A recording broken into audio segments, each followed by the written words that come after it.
finally, Triple H has nixed this Vince McMahon rule, and I wanted to talk about it, and I think you're going to love it. And in this video, we're going to talk about it.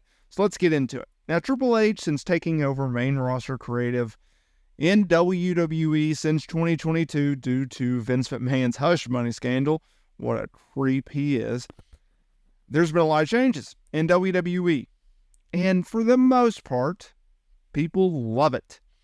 WWE's business, for various reasons, has on fire.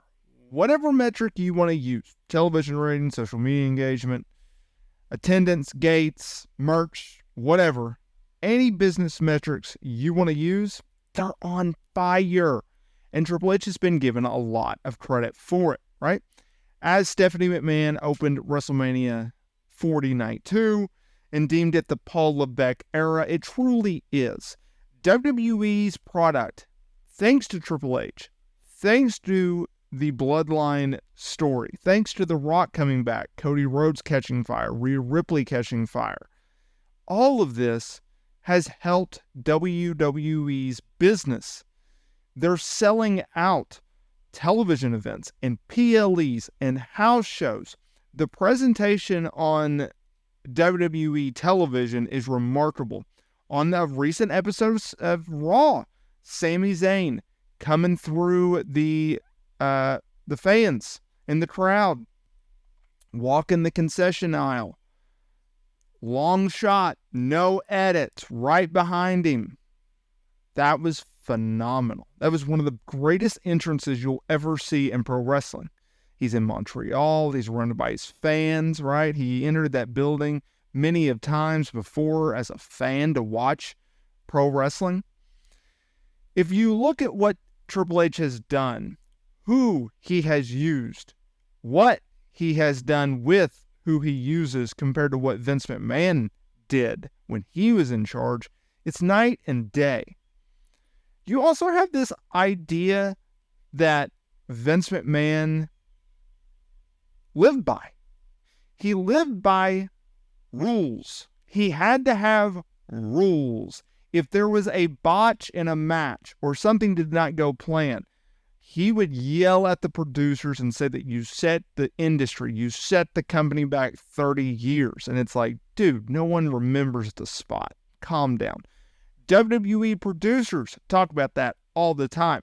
Heck, Dustin Rhodes, when he was on Chris Van Vliet recently, he talked about that. Vince McMahon had all these weird rules, right? You had a banned list of terms. Now, some of it, sure, you should not use said words, right? Like, years and years, there's always been lists going around, murder, stuff like that. You can't use on television. Okay, that's fine. You can't say hospital? Can't say wrestling? That's a little bit of a stretch. Now, I personally, I don't want to hear babyface and heel mentioned on WWE television or any pro wrestling television for that matter from the commentators and especially the wrestlers. Don't go too inside baseball, as Jeff Jarrett likes to say. Now, what is this rule that Triple H has finally scrapped, gotten rid of, that Vince McMahon had in place? Well, it's an interesting one, and it actually benefits the talent because WWE is getting a lot of praise. And one of the reasons they're getting praise is by bringing in new talent or bringing back talent. And on a recent episode of SmackDown, Tama Tonga, he made his promotional debut. He joined Solo Sikoa. A new formation of the Bloodline, perhaps, or an offshoot compared to Roman Reigns and Jimmy Uso and others, right? It's interesting, though, that Tama Tonga, who was in New Japan for many, many years, he was actually allowed to keep his name. Now, this is different because Vince McMahon, when he was in charge, wrestlers coming from other companies, well, they were forced to change their name because Vince wanted to own the trademark rights to the ring name for merchandising purposes and other revenue-generating sources. Now, on rare occasions, like a Ronda Rousey, a Shayna Baszler, they got to keep their names, right? But it was a rare thing for that to happen. In Tama Tonga's case, that's not his real name. I won't even try to pronounce his real name. But Tama Tonga is his gimmick name, right? Very interesting. Now, Julia, who is coming from New Japan, she is also expected to keep that name when she makes her promotional debut.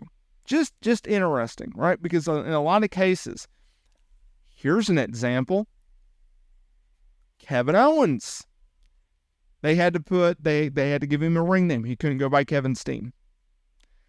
So the fact that Triple H is like, look, we want you here.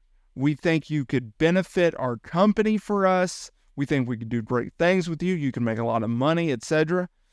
The ring name, your gimmick name, your real name, we don't care what name you go by. If we can trademark it, great. If we can't, so what? All right? Now, this is different, of course, when it comes to talent that is down in developmental, right? It probably makes more sense to give them a ring name if there's some college athlete who has no wrestling background, okay? But if you are an established name and you went out there on the independent scenes in New Japan, in AEW, in TNA, in MLW, wherever, Stardom, and you made a name for yourself, come on over. Bring it with you, because that is branding. That is brand recognition. Cody Rhodes, he got to keep his name. Now, I understand that's a rare case, considering that he has ties with the company, considering it was still under Vince McMahon's leadership. I get all that. I think that was a rare exception, just like Ronda, right? Just like Shayna.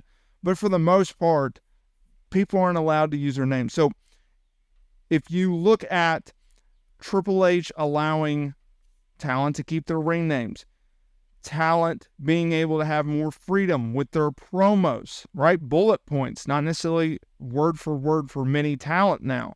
You look at the being able to use the word wrestling in a wrestling promo or on a wrestling television. That's Triple H. If you look at being able to acknowledge other promotions, that's a Triple H thing. There's so many things that Triple H has done since taking over main roster creative, and it's remarkable, and it's refreshing, and it's such a nice change, and I hope to see more of it, because what they're doing under Paul Triple H Levesque is truly remarkable, and it makes you excited to be a WWE fan again. I grew up being a WWE fan. There's a lot of them out there, right? It's a nice change, and I got to enjoy it while we can.